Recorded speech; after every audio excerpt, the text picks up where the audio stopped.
pessoal, e hoje no Meio-Dia Sem Meias Palavras, um assunto muito comum aqui no consultório. E aí, doutor, o que eu faço porque o meu colesterol está alto? Gente, essa pergunta é uma pergunta muito recorrente, inclusive quando a gente abre caixinha de perguntas aqui pelo Instagram, talvez é uma das coisas que vocês mais me perguntam. Mas vamos entender, a gente já tem vídeo sobre colesterol aqui, mas eu gostaria de novo de estar abordando esse assunto, porque é extremamente polêmico, extremamente complicado de levar até vocês todas essas controvérsias que existem sobre colesterol. Primeira coisa é que a gente imagina que o colesterol é uma molécula de gordura ambulante que fica passeando pelo nosso sangue. E não, na verdade, quando a gente dosa colesterol total, LDL e HDL no sangue, nós estamos dosando ali proteínas que carregam a molécula de colesterol.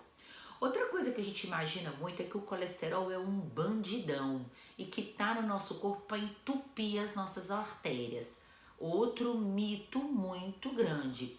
O colesterol é uma molécula importantíssima para várias funções do nosso corpo. Dentre elas, a formação dos hormônios esteroides. Hormônios esteroides são aqueles responsáveis pela disposição. O cortisol é um hormônio esteroide. Hormônios esteroides são aqueles responsáveis produzidos pelo nosso aparelho genitor, ginecológico, urológico, como testosterona, estradiol, progesterona.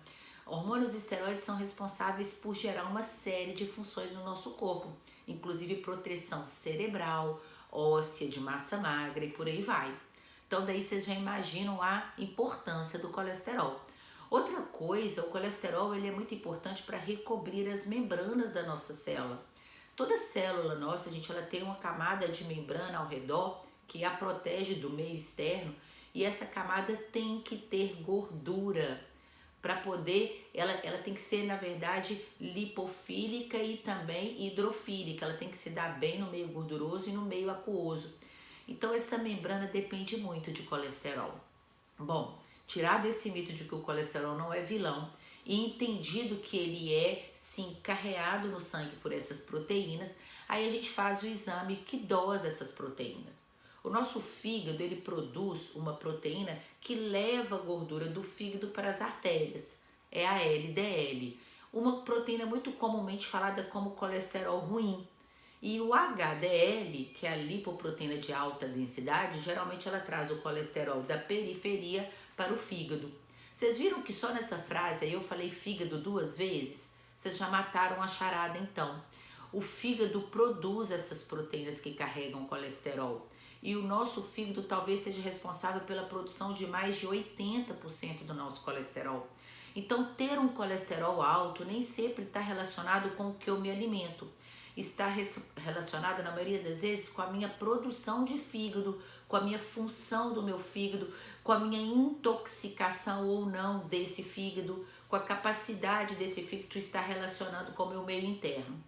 Vocês viram de novo aí que a coisa não é tão simples quanto a gente imagina. Mas vamos mais além?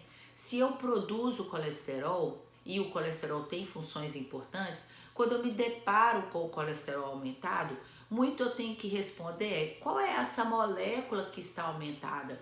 Hoje nós sabemos que muito mais do que ter LDL ou HDL alto ou baixo, a gente tem que estar dosando uma coisa chamada apolipoproteína A e a apolipoproteína B.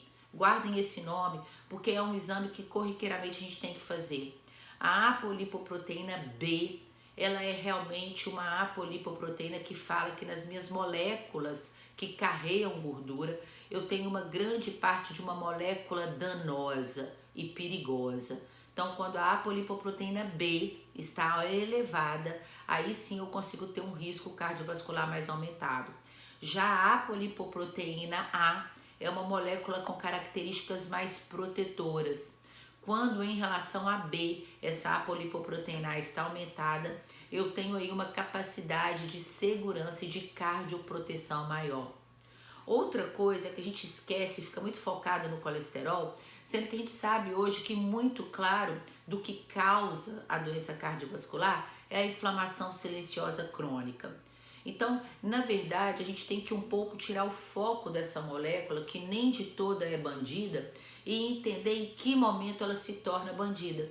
E na maioria das vezes a gente já conhece todo o mecanismo de formação da placa de gordura e nós sabemos que a LDL se torna um problema ali no nosso endotélio quando ela está oxidada.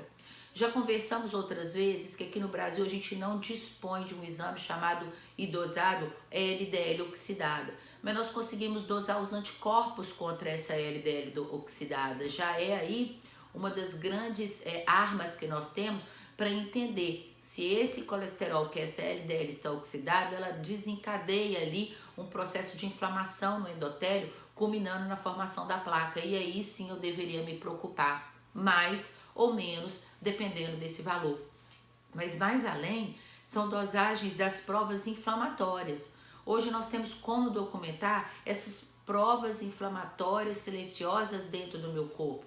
Posso citar algumas aqui para vocês, como a PCR ultrassensível, como o fibrinogênio, como a ferritina, que também é uma prova inflamatória, e por aí vão várias outras interleucinas e várias que a gente disponibiliza hoje em laboratório. E essas provas inflamatórias sim vão me dar indício. Uma vez eu fiz uma analogia por aqui e eu gosto muito. Entendam o colesterol como uma bola de queijo que nós vamos colocar numa trempe do fogão. Eu posso ter uma bola de queijo desse tamanho, maior, como eu posso ter uma bola de queijo menor. Se eu colocar ambas em trempes de fogão desligadas, as bolas de queijo não vão se derreter, independente de estar aumentada ou não.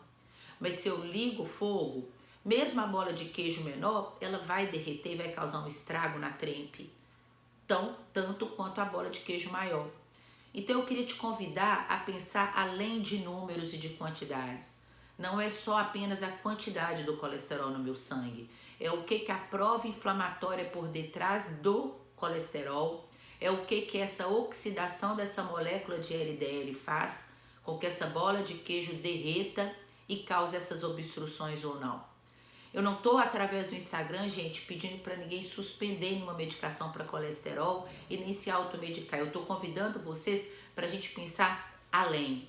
Até porque, há uns anos atrás, teve um grande estudo que mostrou que 2/3, guardem bem isso, quase 2/3 das pessoas infartadas em UTI apresentavam colesterol dentro dos padrões normais. E muitas dessas pessoas que infartaram e estavam em UTI tomavam também medicação para baixar o colesterol. Ou seja, ter um colesterol normal ou você almejar um nível de colesterol normal não vai necessariamente te livrar de um evento cardiovascular. Hoje as drogas que mais vendem no mundo são as estatinas, medicações para baixar o colesterol. E infelizmente nós no mundo ainda somos mais de 18 milhões de mortes por doenças cardiovasculares todo ano. Eu estou falando que todo ano mais de 18 milhões de pessoas morrem por doença cardiovascular, a despeito da maior droga sendo vendida para baixar o colesterol. Então, nosso foco realmente não é o colesterol, apesar de em alguns momentos a gente ter que sim linkar o colesterol em todo esse cenário. E vocês viram que a gente ampliou aqui o cenário, né? Incluindo provas inflamatórias, incluindo as apolipoproteínas A, incluindo principalmente a nossa proteína mais pró-inflamatória, que é a insulina, que sobe quando eu tenho uma dieta rica em refinados, e a gente vive conversando sobre isso aqui. E para finalizar esse vídeo, eu só queria deixar bem claro que hoje os estudos científicos já provam que não é uma dieta rica em gordura saturada que aumenta a doença cardiovascular. É uma dieta rica em carboidrato refinado. Então, gente, o vilão continua sendo o quê? O carboidrato refinado, mesmo quando a gente conversa sobre gordura. Uma linda terça-feira para vocês e até a próxima. Fiquem com Deus.